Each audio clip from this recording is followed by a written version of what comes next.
Party के अध्यक्ष member of parliament barrister Asaduddin Owaisi साहब के ऊपर जानलेवा हमला कुछ देर पहले हुआ है। उनके ऊपर मीरठ से जब वो प्रचार करके वापस आ रहे थे तो दो बंदूकधारियों ने उनकी गाड़ी के ऊपर हमला किया, गोलियां चलाई, लेकिन उनकी जान बच गई। वो आए हैं वापस। मैं सरकार से यह अनुरोध करूंगा कि हमारे वैचारिक मतभेद हो सकते हैं, हमारे राजनीतिक मतभेद हो सकते हैं, लेकिन इस तरह की हरकतें होना, 2 महीने पहले उनके घर के ऊपर हमला हुआ जो पुलिस स्टेशन के सामने है, और आज उनकी जान लेने की कोशिश की गई है। मैं चाहूंगा कि इस सदन के अंदर जितने भी हम राजनीतिक पार्टी के लोग हैं, ये मेरा या तेरा या तुम्हारा हमारा मामला नहीं है, हम सबसे जुड़ा हुआ मामला है। इसीलिए जो भी दोषी है उनके ऊपर सख्त से सख्त कार्रवाई होनी चाहिए, ये मैं सूचना देना चाह रहा था। अध्यक्ष महोदय, भाषण का टाइम अब शुरू करें तो मेहरबानी होगी। अध्यक्ष महोदय, महामहिम राष्ट्रपति जी का भाषण सुनने के बाद ऐसा लग रहा था कि इस देश के अंदर सब कुछ बहुत कुशल मंगल है, सब कुछ बहुत अच्छा चल रहा है। सपनों का देश कैसा होगा, ये राष्ट्रपति जी के भाषण को सुनकर ऐसा लग रहा था, लेकिन हकीकत क्या है मैं अध्यक्ष जी मैं आपको बताना चाहता हूं, और शुरुआत करता हूं उन गरीबों से जिनके आंखों के अंदर आपने 6 साल पहले एक सपना दिखाया था। 2015 के अंदर हमने देश भर के अंदर वो होर्डिंग्स देखे थे जिसके ऊपर मोदी जी की तस्वीर थी, और ये लिखा हुआ था कि 2022 तक हर बेघर को हम घर देंगे प्रधानमंत्री आवास योजना के तहत। मैं देश के आंकड़ों के बारे में नहीं कहता हूं, लेकिन मेरे अपने जिले के मैं आंकड़े बताता हूं जो आपको चौंका देंगे। 80,000 लोगों ने आवेदन किया, गरीब लोग जिनको ये उम्मीद थी कि हमको एक घर मिलेगा क्योंकि मोदी जी कह रहे हैं। 52,000 लोग एलिजिबल हुए, 52,000 लोग क्वालिफाई हुए हैं। और मैं आपको बताऊं कि जनवरी 2022, 8 दिन पहले तक का आंकड़ा, 22,000 लोग एलिजिबल हुए, और उसमें से दिए कितने गए घर? 355 लोगों को घर दिए गए हैं। मैं औरंगाबाद जिले की बात कर रहा हूं। क्या वजह है कि आप इतने बड़े बड़े आंकड़े दिखा रहे हैं? आप ये कह रहे हैं करोड़ों के अंदर। मैं पूरे दस्तावेज के साथ आपको बताया हूं कि 7 सालों से आपने उन गरीबों को सपना दिखाया कि मुझे घर मिलने वाला है। 52,000 लोग इस इंतजार में है कि मोदी जी अब घर देंगे, और 355 लोगों को घर दिया गया है। अध्यक्ष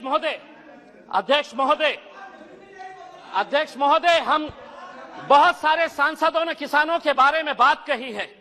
बहुत सारे भारतीय जनता पार्टी के जो महाराष्ट्र से आने वाले सांसद हैं, उन्होंने किसानों के बारे में बात की और बताया कि सरकार किसानों के ताल्लुक से क्या अच्छे कदम उठा रही है। मैं उस सरकार से पूछना चाहता हूं कि मेरे अकेले महाराष्ट्र राज्य के अंदर जनवरी 2021 से लेकर नवंबर 2021 तक 11 महीनों के अंदर 2498 किसानों ने आत्महत्या की है। क्या वजह है इन किसानों की? अगर आप इतना उनके बारे में कह रहे हैं कि हम किसानों के लिए ये किए हैं, तो ये 2,500 किसान क्यों आत्महत्या कर रहा है?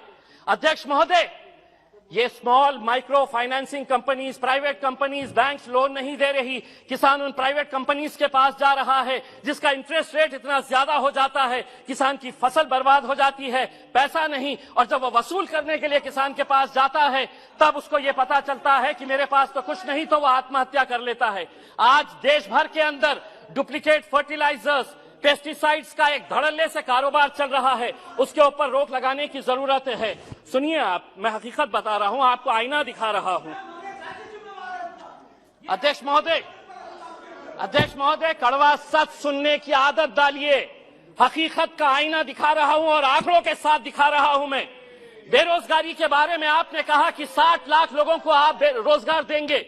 अध्यक्ष महोदय, जो इस देश की centre for monitoring Indian economy है, उसने कहा है कि इस देश के अंदर अभी दिसंबर का आंकड़ा उसने बताया है कि 53 मिलियन लोग बेरोजगार है। यहां पर आप 60 लाख कहां से देंगे? आप लोग 60 लाख बताइएगा किस कंपनी के अंदर देने वाले? अध्यक्ष महोदय, 2 मिनट का वक्त तो आपको देना। अध्यक्ष महोदय, आज मैं अगर भारतीय जनता पार्टी के बारे में कहा तो महाराष्ट्र की महाविकास अघाड़ी की भी पोल खोलने वाला हूं। हमारी संस्कृति को किस तरह से बर्बाद किया जा रहा है। छोटी छोटी किरानों की दुकान के ऊपर अब वाइन बेचा जाने वाला है। शिवसेना के एक नेता कहते हैं कि नहीं, वाइन के अंदर नशा नहीं है, तो राष्ट्रवादी कांग्रेस के एनसीपी के एक वरिष्ठ नेता कहते हैं कि बाहर के देशों के अंदर लोग पानी नहीं पीते, वाइन पीते हैं। बाहर के देशों के अंदर और हमारे राज्य के अंदर फर्क यह है कि हमारे राज्य में छत्रपति शिवाजी महाराज ने जन्म लिया था। हमारा राज्य जो है वो फुले शाहू अंबेडकर की पैदावार है।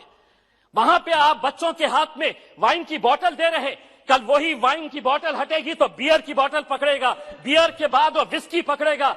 चंद पैसे कमाने के लिए अगर महाराष्ट्र सरकार ये कर रही है तो राष्ट्रपति और केंद्र सरकार ने उन्हें बताना चाहिए कि आप ये संस्कृति को इस तरह से। अध्यक्ष महोदय एक मिनट के लिए।